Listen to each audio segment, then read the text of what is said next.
Construction is down by $14 billion. Let's have a look.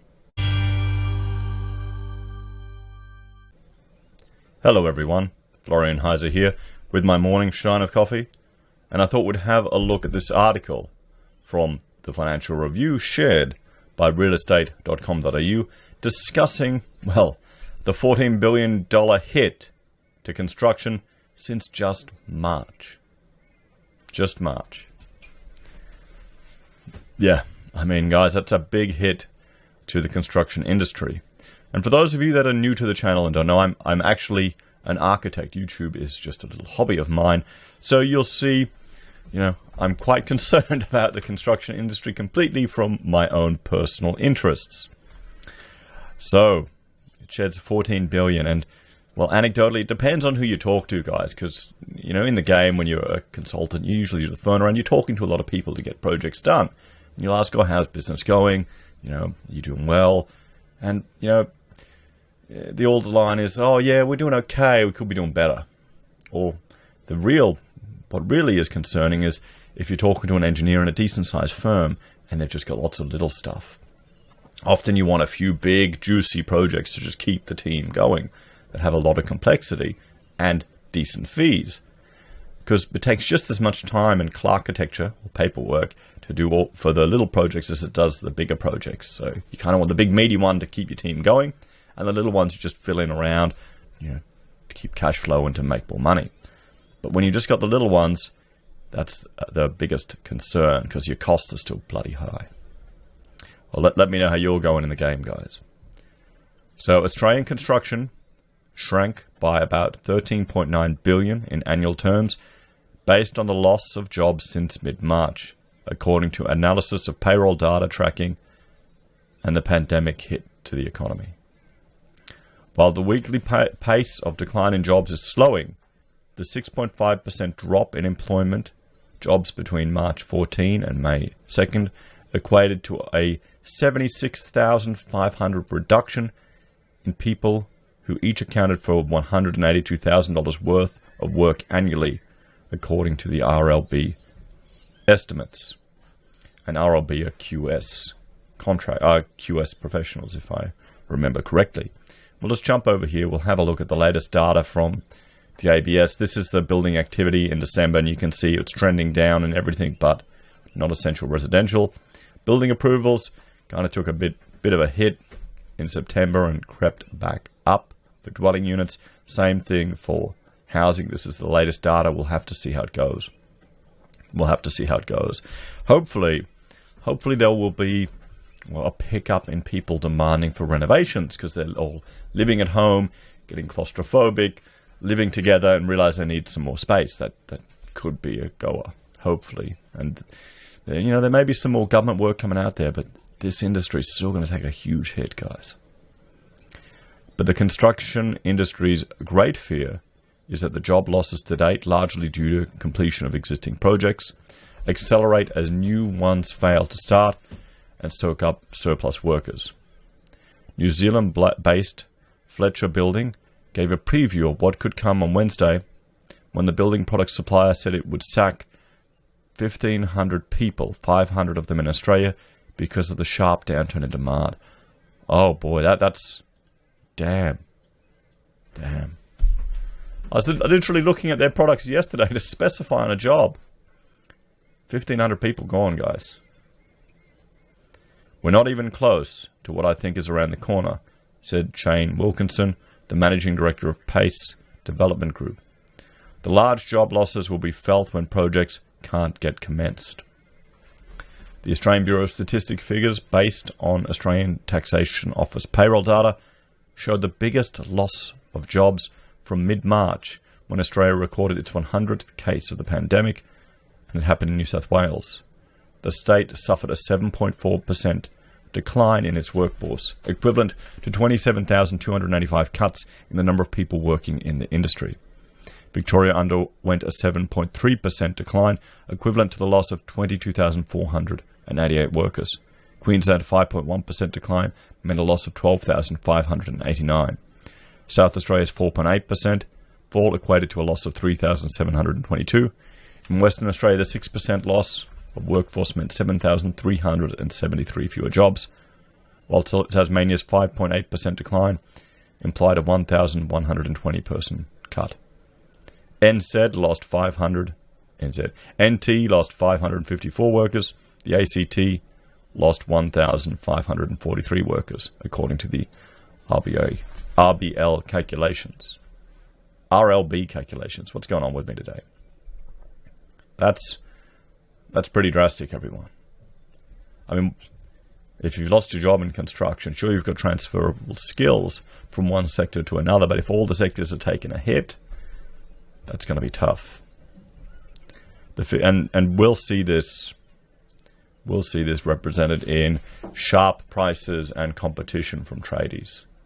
They're going to be getting it tough. I was talking to a mate the other day, and he was telling me, business has picked up. He's got a little bit more quoting, but it's cutthroat. It is really cutthroat right now. And he's the guy who we always joked, he just had to rock up somewhere, have a beer, and he'd get a job.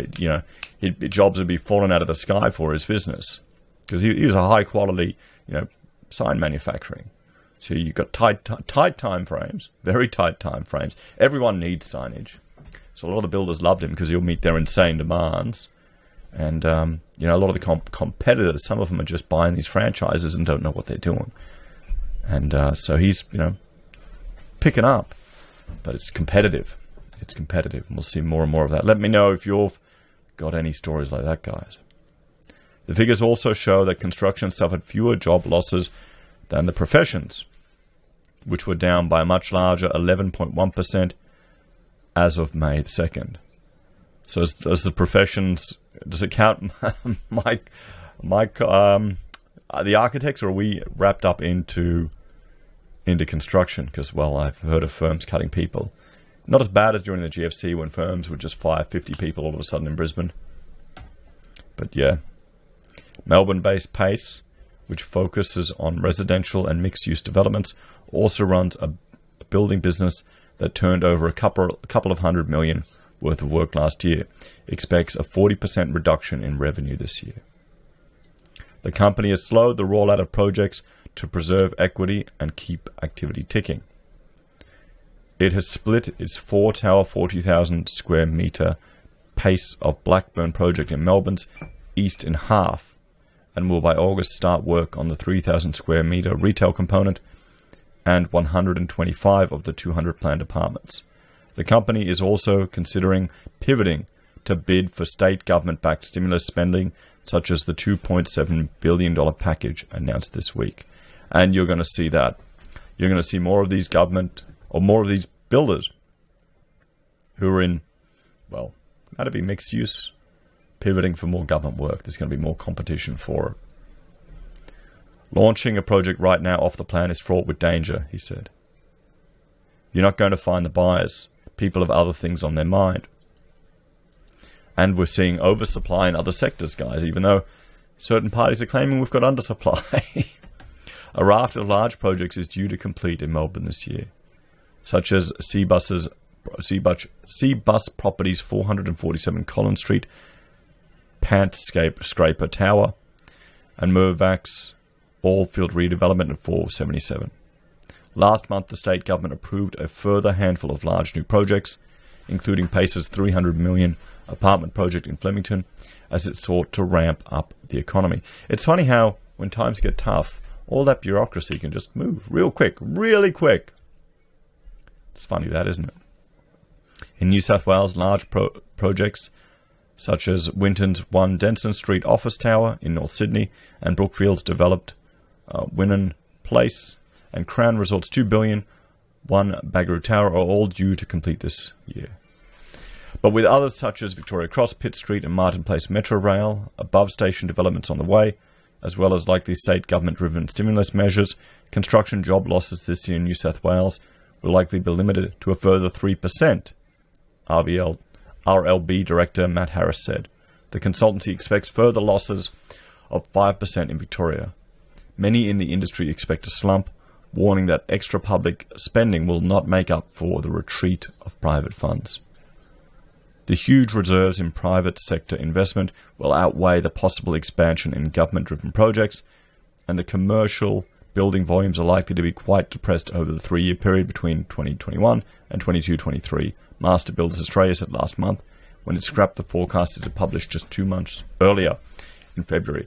Well, we're definitely going to see commercial building volumes are definitely going to be one to watch, because honestly, I would argue that office requirements are going to be completely different to what they were in the past, because more and more people are learning to work from home.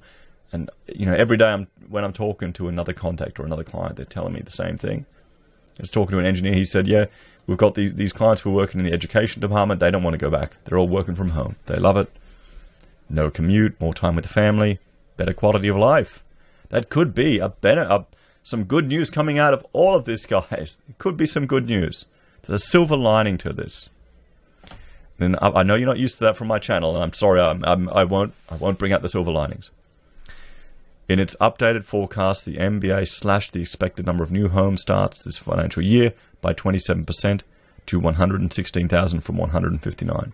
It also cut nearly 16% from the expected value of commercial construction this year, from 45 billion to 38 billion, and warned of weakness lasting several years. Several years. So there you go, guys. Some very sobering predictions for the construction industry, and a huge slash since March. Looks like we're going to see more and more players competing for what government work is out there, just to get that security and to get those projects. I don't blame them for doing that, but it's going to definitely have an impact on people's earning capacity, and just businesses are going to have to go cutthroat. They're going to have to go cutthroat.